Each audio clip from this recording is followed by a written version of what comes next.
Hai Sourcers, selamat datang di channel Click Source dan sekarang kita berada di segmen Alami Let's Movie Discussion. Oke, jadi setelah libur Let's Movie Discussion beberapa waktu yang lalu ya, akhirnya Mi Source mendapatkan kesempatan kembali untuk mereview film yang kebetulan banyak banget yang tayang di lebaran ini ya. Dan dalam kesempatan ini Mi Source tuh pengen membahas review film Pabrik Gula yang filmnya tuh udah Mi Source tunggu-tunggu banget dari bulan-bulan lalu ya.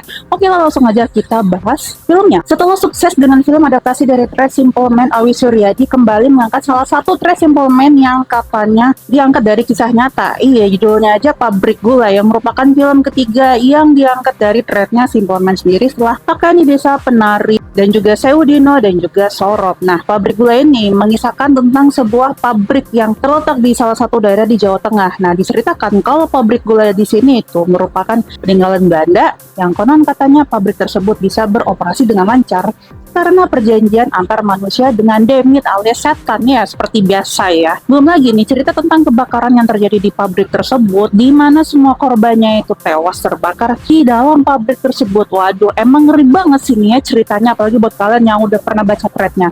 Nah, film Pabrik Gula ini ternyata ya, ceritanya diawali ketika ada sekelompok warga di sebuah desa diterima kerja di salah satu pabrik gula yang cukup terkenal di Jawa Tengah tersebut. Mereka adalah Endah, Wati, Naning, Dwi, Mulyana, Fadil, dan juga Hendra.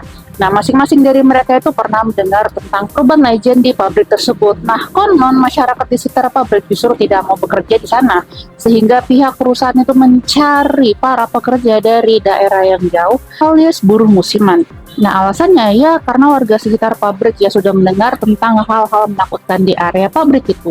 Mereka dan para pekerja pabrik yang lain juga diberitahu jika di daerah pabrik gula memberlakukan aturan ketat terkait jam malam dan tidak ada yang boleh melanggarnya. Dikatakan jika jam 6 sore itu merupakan jam kuning yang artinya para pekerja sudah harus bersiap-siap pulang ke lojinya atau mesnya masing-masing. Barulah jam 9 yang merupakan jam merah di mana para pekerja wajib bekerja di dalam rumah itu. Mereka tidak ada yang boleh keluar dengan alasan apapun.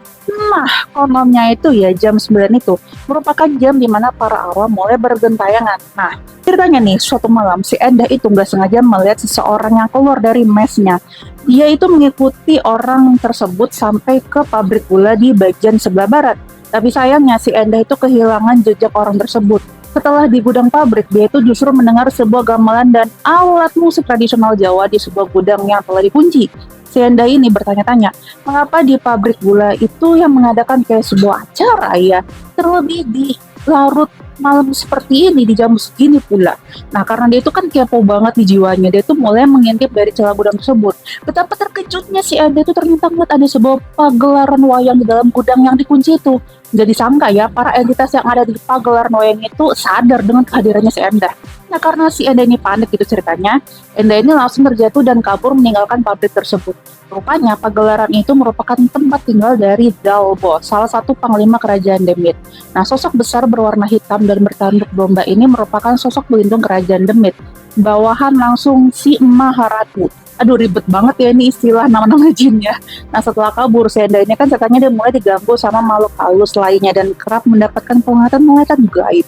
Nah, singkatnya nih, saat dia mendekati hari penggilingan ya, ada kecelakaan-kecelakaan yang tidak masuk akal yang kian banyak terjadi.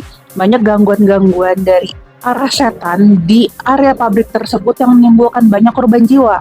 Nah, salah satu dukun dan juru kunci pabrik tersebut juga menyarankan bahwa manajemen pabrik harus menunda masa penggilingannya. Nah, sayangnya nih pabrik manajemen tersebut menolak permintaan. Nah, berbagai ritual telah dilakukan oleh Mbah Junah yang diperankan oleh si Dewi Pakis, termasuk menyerahkan 2 ekor sapi untuk sang Maharatu. Jadi biar kebebas lah dari kutukan yang menakutkan ini. Tapi tumben ya, kerajaan Demit itu enggan menerima persembahan mereka. Berarti tandanya ada sesuatu yang dilanggar oleh para pekerja pabrik ya. Sebuah pelanggaran itu ternyata cukup berat. Nah, makin hari makin banyak hal-hal gaib yang menghantui para pekerja. Simba Jinnah ini dan pihak pabrik pun berusaha keras mencari penyebab dari kerajaan Demit ini tuh murka gitu istilahnya ya. Nah, rupanya perhiasan gaib milik sang Maharatu yang berada di salah satu spot gudang pabrik itu dicuri oleh si Naning. Jadi nih Sorcerers ya, manusia biasa itu kan sebenarnya tidak bisa melihat perhiasan gaib milik sang Maharatu. Nah, kenapa si Naning itu ceritanya bisa lihat ya?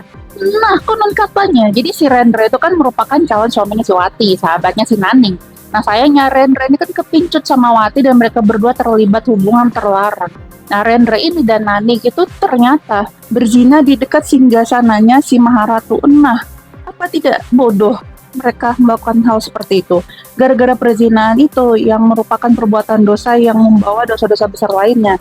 Si Naning ini tuh kayak langsung bisa melihat perhiasan gaib milik Maharatu tadi. Ya karena hilaf, akhirnya si Naning itu ngebawa perhiasan itu buat dijual pas nanti pulang ke kampungnya. Karena kejadian itulah kerajaan Demit murka sampai-sampai nggak mau menerima semua sajian dari si Mbah Jinah ini. Yang mereka mau adalah pihak pabrik tersebut menjalankan ritual manten tebu. Sebagai informasi nih ya, yang source dapat, manten tebu adalah tradisi atau ritual dari budaya yang dilakukan di pabrik gula di Jawa, khususnya sebelum musim giling dimulai, dengan menikahkan dua batang tebu yang dihias seperti pengantin manusia sebagai bentuk syukur dan juga permohonan keselamatan. Tapi manten tebu yang dimaksud adalah pernikahan Rendra dan Ningsih. Dan kemudian mereka berdua dikubur hidup-hidup sebagai alat persembahan ke kerajaan Demit. Ya udah deh, akhirnya mereka berdua itu nggak selamat. Tapi area pabrik gula itu akhirnya kembali kondusif. Nah, salah satu daya tarik utama dari film ini adalah penggambaran ritual eksorsisme dan juga shamanisme yang kental banget dengan kearifan lokal. Jadi pabrik gula ini menghadirkan prosesi pengusiran roh dengan adat khas Jawa, termasuk penggunaan kuda lumping dan juga debus sebagai bagian dari ritual. Nah, pesta rakyat dari pagelaran wayang di dalamnya itu juga memberikan atmosfer seram sekaligus unik yang meningkatkan main source nih pada film The Medium tahun 2021 dan juga Exuma tahun 2024 tahun lalu kemarin. Nah, kehadiran unsur budaya lokal ini membuat film ini terasa otentik dan memberikan warna baru dalam genre horor Indonesia. Nilai plus buat film ini karena berani meninggalkan unsur religi dan memamerkan budaya mistis Nusantara, khususnya Jawa. Iya, akhirnya nih ada juga ya film horor yang mengangkat tema mistis tapi nggak usah bawa-bawa unsur agama. Ini kan menarik ya. Selain itu dari segi teknis ya, Mr. tuh cukup suka dengan teknis-teknis di film ini ya, kayak sound design yang cukup baik sehingga mampu memberikan nuansa yang menegangkan dari awal hingga akhir film. Belum lagi scoring yang ditempatkan pada adegan yang tepat membuat bulu kuduk kita tuh merinding banget. Ketika memasuki adegan horornya, jump scare-nya tuh juga sangat efektif, nggak banyak tapi berhasil semuanya. Nggak bisa ketebak bahwa adegan ini tuh mau masuk ke ranah jump scare yang bikin para penonton itu teriak dan aduh deg-degan banget. Color grading film ini pun juga sangat baik dalam membuat suasana yang suram dan juga kelam. Sinematografi pengambilan gambarnya serta pembangunan latarnya itu juga cukup sinematik. Nggak heran deh kalau pabrik gula ini tuh menyajikan opsi di IMAX demi memberikan pengalaman visual yang lebih istimewa. Mungkin nih Source tuh bakal menonton versi IMAX-nya karena penasaran sama visual yang disajikan. Berhubung sebenarnya Source ini kan nontonnya itu cuma versi cut-nya ya, ada versi uncut-nya juga, tapi Source tuh tidak cukup berani untuk menonton dia. By the way, secara alur cerita film ini cukup baik banget ya, Source on point dan gak bertele-tele. Kalau tadi Source bilang adegan seramnya itu oke, adegan komedinya pun juga oke ternyata. Jokes-jokesnya yang dibawa stand up komedinya dari si Benny, Yono, Bakri, Sadang Agung, dan Arif Alfiansa ini bener-bener lucu banget, nggak garing atau jayus, ya lumayan lah buat mengurangi ketegangan di sepanjang film.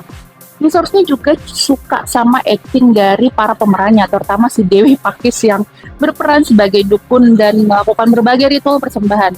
Bahkan ia dan Budi Rose itu memainkan ritual kuda lumping dengan sangat baik di usia mereka yang udah sangat senja. Aduh, pokoknya keren banget deh kalau misalnya kita mau nonton lagi ya.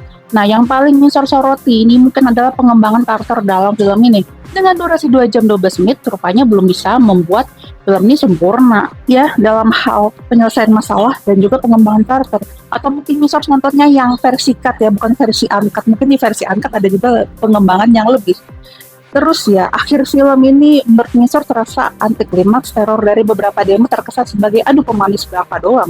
Misalnya nih kayak adegan si Fadil yang digentayangi sosok noni Belanda yang berkepala buntung di kamarnya. Nggak jelas banget gitu ngapa tuh si noni Belanda gentayangin si Fadil. Yang notabene-nya tuh paling agamis di film ini. Nggak hanya itu ya, karakter utamanya juga tidak mendapatkan backstory yang memadai. Motivasi di balik tindakan para pemeran sepanjang film juga terasa kurang jelas. Seakan-akan nggak ada latar belakang yang jelas terhadap tindakan mereka. Ya rumornya sih film Pabrik Gula ini ya bakal ada sequelnya atau bisa nyambung ke film lain yang diadaptasi dari threadnya Simple Man lainnya. Meski begitu, film Pabrik Gula itu ya cukup main source rekomendasikan buat kalian tonton, apalagi kalau misalnya kalian tuh butuh suasana yang horor tapi yang bagus itu ceritanya. Khususnya nih ya untuk menemani libur lebaran kalian. Main source saranin coba deh, kalian tuh harus banget nonton di IMAX biar kalian bisa mendapatkan pengalaman terbaik dari segi audio dan juga visualnya. By the way, secara keseluruhan ya, Source itu mau kasih nilai atau kasih skor 7/10 lah untuk film Pabrik Gula ini.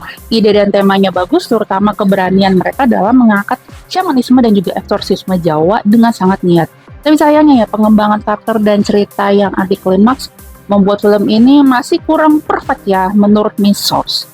Nah, buat kalian yang udah nonton, apalagi kalian yang mungkin nonton versi uncut-nya, coba gimana komentar kalian dalam film ini? Yuklah kita diskusi bareng di kolom komentar ya. Source tunggu. Jangan lupa subscribe channel Source untuk menikmati konten-konten kami lainnya. Segmen Let's Movie Discussion akan selalu tayang setiap weekend. Jadi jangan lupa klik lonceng supaya dapat notifikasi dan gak ketinggalan sama video-video kita. Follow juga sosial media kami supaya gak ketinggalan update berita dan juga mendapatkan konten fresh setiap harinya. See you!